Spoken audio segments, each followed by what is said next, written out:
two independently good cards join forces to create an unstoppable force. This combo is downright disgusting.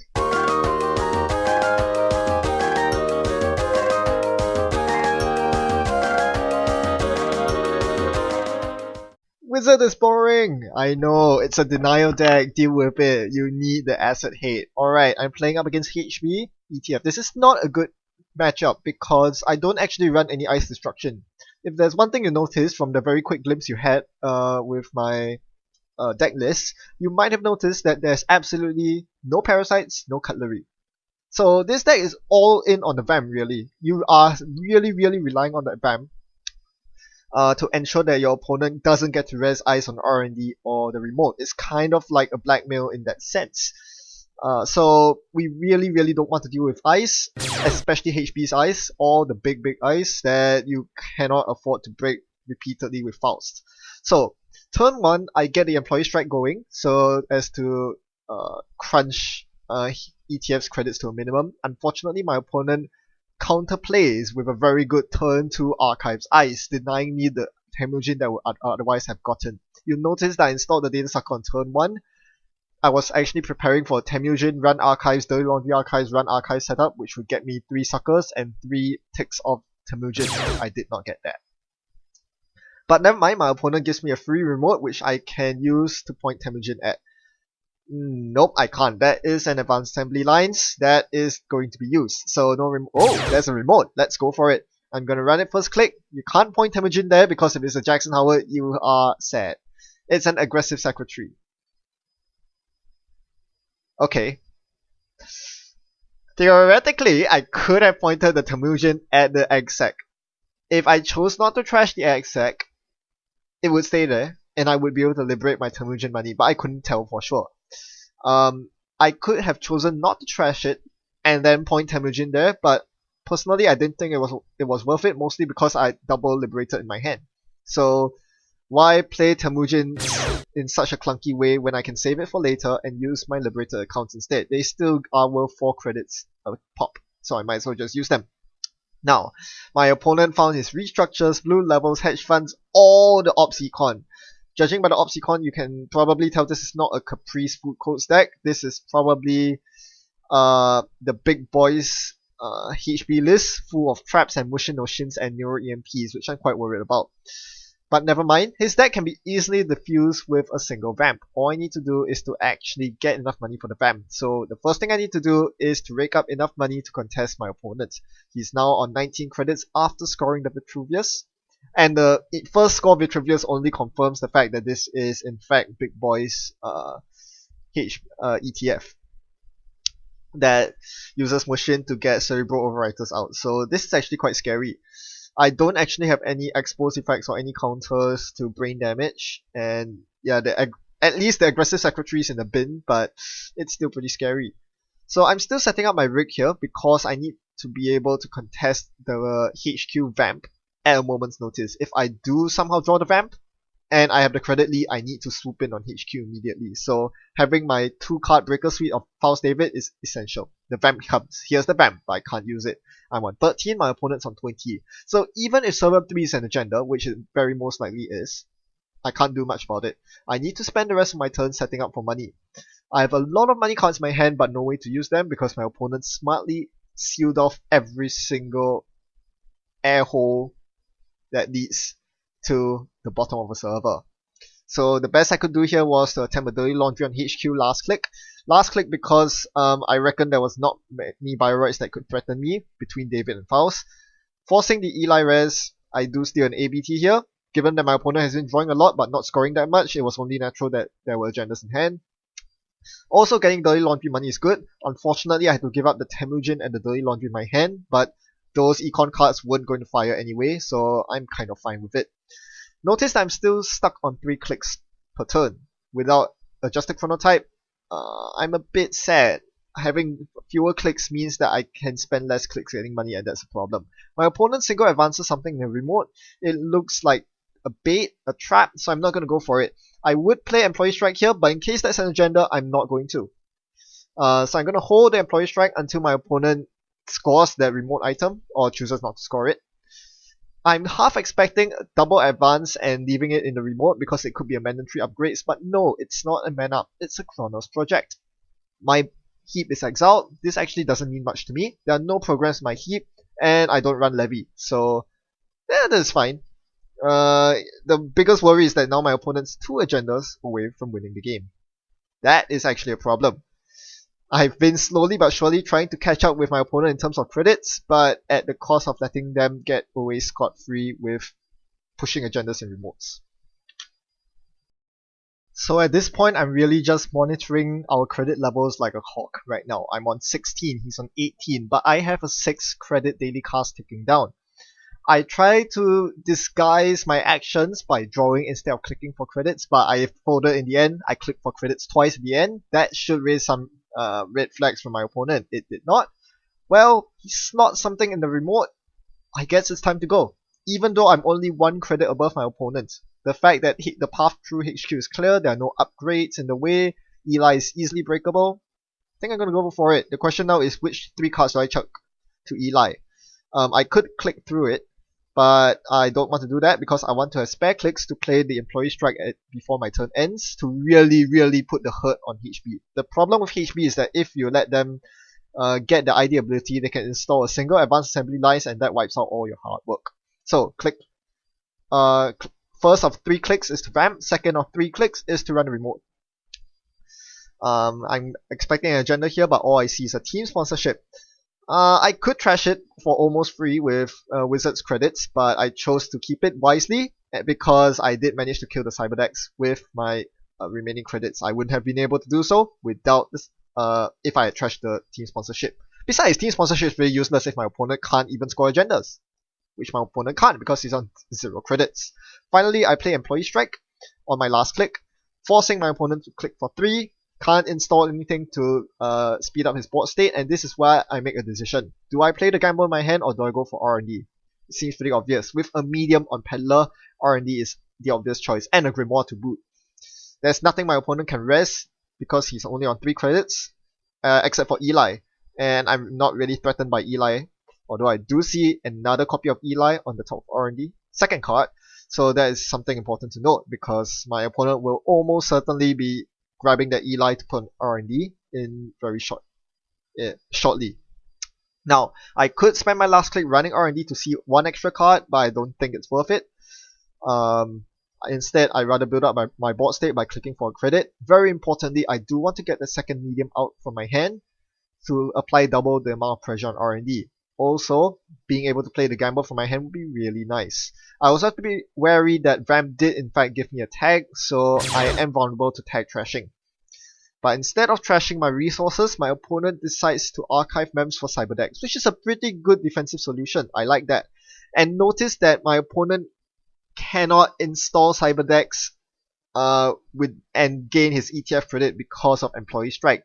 Most of the time you simply archive mem for Cyberdex and install it on R&D, but he couldn't do that because because he needed the credits to rest eyes on R&D. He needed at least 4 credits. So when I saw my opponent go up to 4 credits instead of clicking for 3 credits on his turn, I kind of knew that my opponent had an Architect on R&D, right? Because if my opponent had anything but Architect on R&D, they would just click for 3 credits and watch me face plant into some nasty ice. But the fact that my opponent didn't rest anything when I was medium digging for 3 credit when he was on 3 credits, but is now willing to stay on 4 credits during his turn, was a very strong signal that the R&D item there's an Architect on R&D. So that aside, my opponent plays targeted marketing to get rid of Employee Strike, and does trash the wild side from my resource rig, but that leaves them at 3 credits. So if I was able to get a medium dig earlier on when my opponent was at 3 credits, surely this would be good. I tried to dig R&D, this time with a second copy of medium, and the second copy of medium did force my opponent to finally show the Eli that was sitting on R&D the entire time. Not sure why he didn't res it earlier. I guess he wasn't too worried about single medium. Well, in any case, I can easily get through it with only 2 cards thanks to the fact that I have a lot of sucker counters.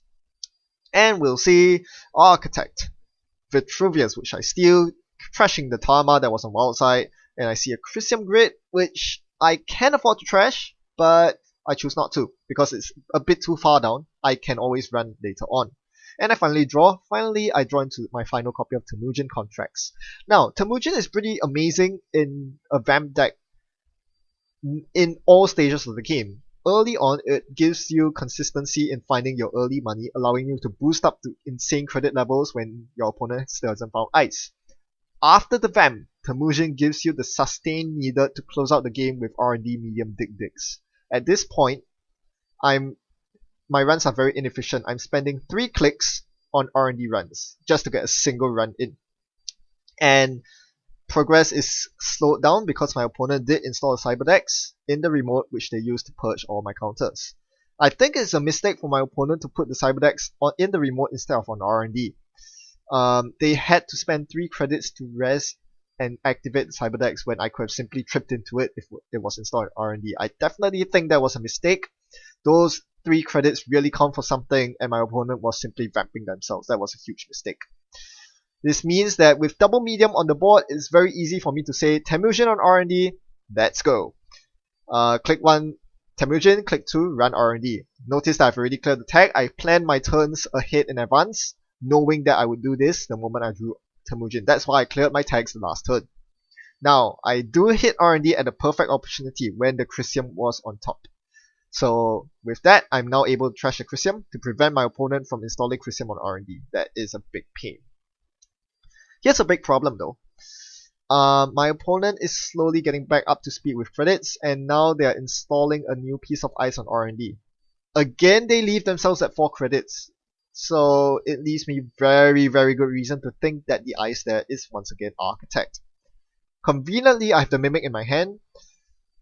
Even though I'm running out of cards in my hand because my opponent did wisely trash my wild side, I don't really need files anymore. With Static Breakers, Paperclip in my bin, and Mimic on the board now, my opponent finds that it's really not worth it to rest the outermost piece of ice. They let me through. So now into the Eli, I could bring the Architect out, but I'm just the Paperclip out, but I'm just 1 credit short of actually breaking with Paperclip.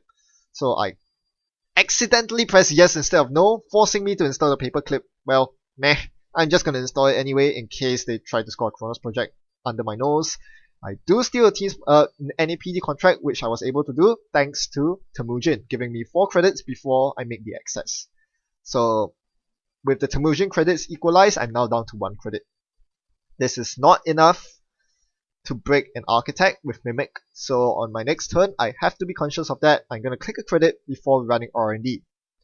Does my opponent rest the outermost so-called Architect? He's now on 6 credits. Still chooses not to rest the ice. Wonder why it's there. I could click through the Eli, but here I choose instead to pay 2 credits.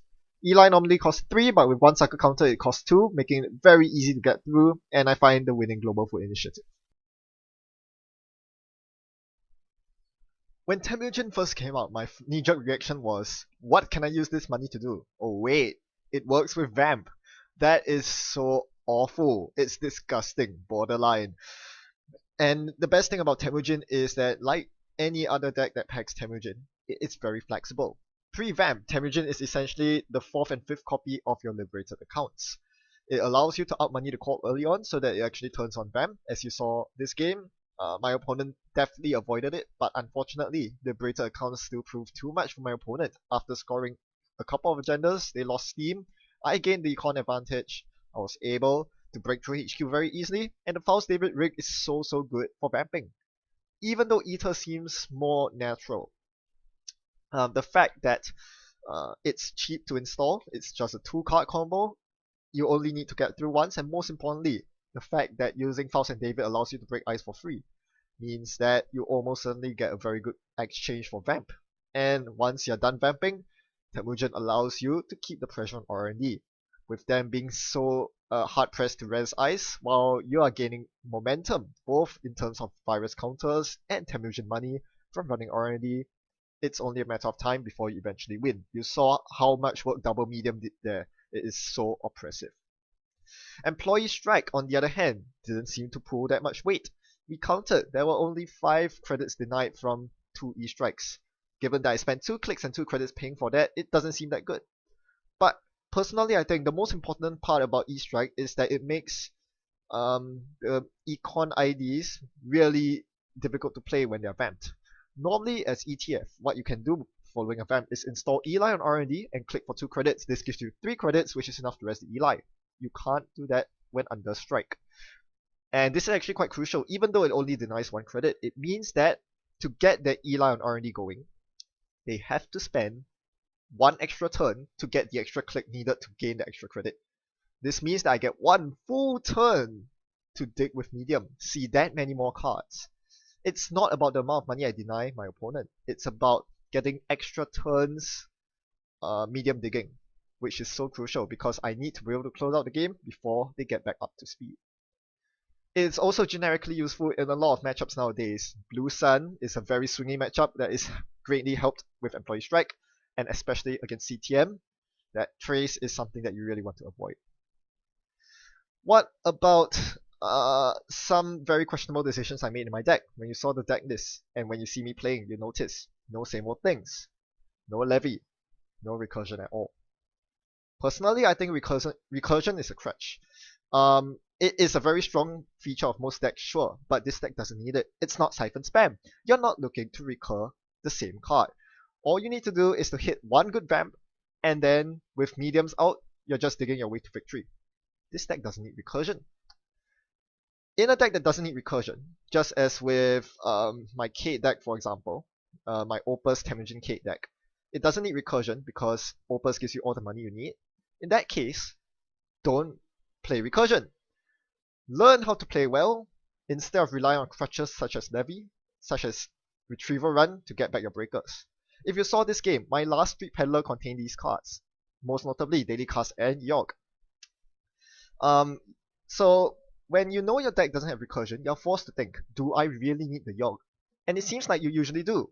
Against HB, they might be running Turing. A central Turing would really ruin my day, but I told myself I don't.